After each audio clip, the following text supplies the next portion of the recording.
In this podcast, I will be talking about non-disclosure agreements, or NDAs for short.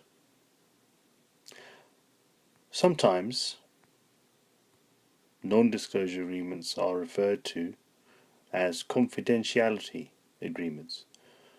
An NDA, in theory, supplies security for both parties when entering into commercial negotiations or working together in some way that involves releasing information that would otherwise not be known to the other party. For example, it may be the case that two companies are going to work together on a specific project, and in doing so they're going to have to give to each other commercially sensitive information. This requires some form of assurance from each other that they will not then use the information to the detriment of the disclosing company. Sounds great, but what can an NDA really do, and critically, what can it not do? The positives of an NDA. For many companies, the risk of disclosing information and having it used in the wrong way could be so great that they will simply not discuss the project, nor will they undertake the transaction without an NDA in place. Providing this type of security can allow for frank and open discussions that would not take place without the NDA, thus encouraging commercial deals to be reached.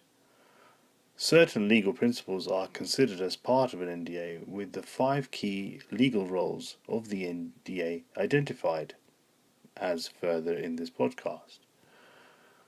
An NDA can really focus the mind and encourage both parties to discuss what precisely they are looking to share and the aim of the transaction in the first place. Crucially, however, it provides a specific mechanism to protect the very thing that is vital to the business, and whether it be an idea or a pricing structure, it needs to be protected. In summary, an NDA requires the definition of confidential information, thus focuses the attention of the parties on the precise nature of the information that is deemed to be protectable. It offers options for flexibility, provided that it is correctly drafted to approve disclosures that would otherwise breach the NDA, allowing for ongoing management of communication. Where there is an NDA in place, it may be possible to apply to the court for an injunction to prevent the disclosure before it happens. Without an NDA, this type of injunction is highly unlikely to succeed. An NDA is often thought to be used solely to protect the information passing. However, it can also be useful in keeping the fact that there are negotiations going on at all private. For example, where a business is potentially being sold, the very fact that these discussions are taking place could be confidential, as any leaking of this information could result in reduced sales or key staff choosing to leave. Terms relating to this type of situation are commonly found in the NDA for larger transactions. In similar vein, the NDA can be used to combine other commercial needs during this difficult period, such as exclusivity of negotiations, to prevent the other party from entering into any other arrangements that could be detrimental to the proposed transaction. The negatives of an NDA. Having said what the positives are, there are certain problems inherent in the use of an NDA. Some organizations may refuse outright to enter into such an agreement, and negotiations may fail. This is more likely to be the case where the balance of power is substantially skewed in favor of one party. More obviously, however, is the fact that even though there may be legal redress available for the breach of an NDA, the information is already out in the public domain. In reality, therefore, it isn't possible to take back that inadvertent disclosure. Similarly, an NDA is often negotiated between the legal teams and not those who are actually going to be administering the disclosures.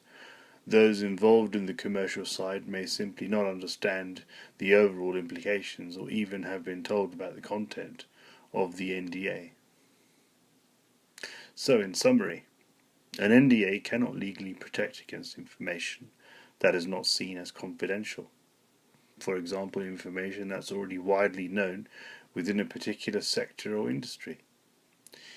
The extent of the restriction within the NDA can only be as so far as is necessary to protect a legitimate business interest. Placing unnecessarily strict restrictions on a party as part of an NDA could jeopardize the effectiveness of the whole agreement. If disclosure has already taken place, the remedy would be damages, which may not accurately reflect the losses suffered. An NDA will also require additional actions from the receiving party to ensure that there are no accidental disclosures, such as passwords on electronic documents. This type of action can be difficult to manage and enforce.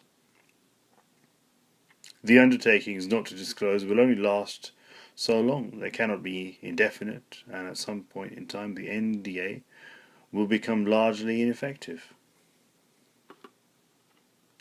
On balance, the decision to complete an NDA is one for the parties themselves to decide. Whatever the decision, there are likely to be pros and cons to consider. And if in doubt, you should get in touch for expert legal advice before signing any form of confidentiality agreement.